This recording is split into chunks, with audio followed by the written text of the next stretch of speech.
के समान ये धनुर्विद्या का ज्ञाता और वामन भगवान के समान देवताओं को सुख प्रदान करने वाला, इसका नाम अर्जुन होगा।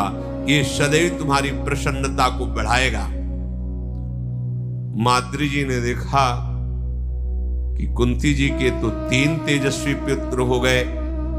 पांडु जी के समीप आई और कहा, भगवान मैं तो कह नहीं सकती कुंती जी से। क्यों?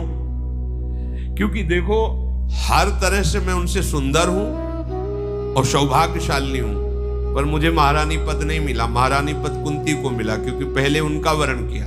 मैं किस बात में कमी हूं, ये बात सहती रही। अब दूसरी बात, उनके पुत्र हो गए और मेरे, महारानी भी वही, पुत्र भी उनके। महाराज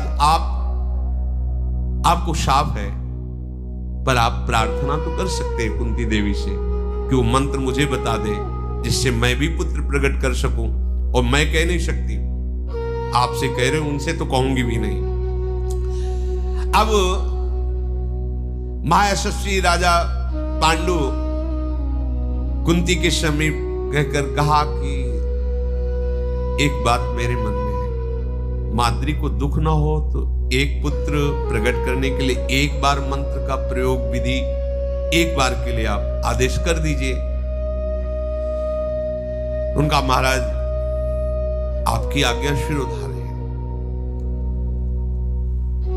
पांडु ने जब इंद्र प्रकट होकर के अर्जुन को तो और बोलने वाले, तो उनका महाराज अब शब्द नहीं, आगे नहीं, बस धर्म यहीं तक आदेश करता है।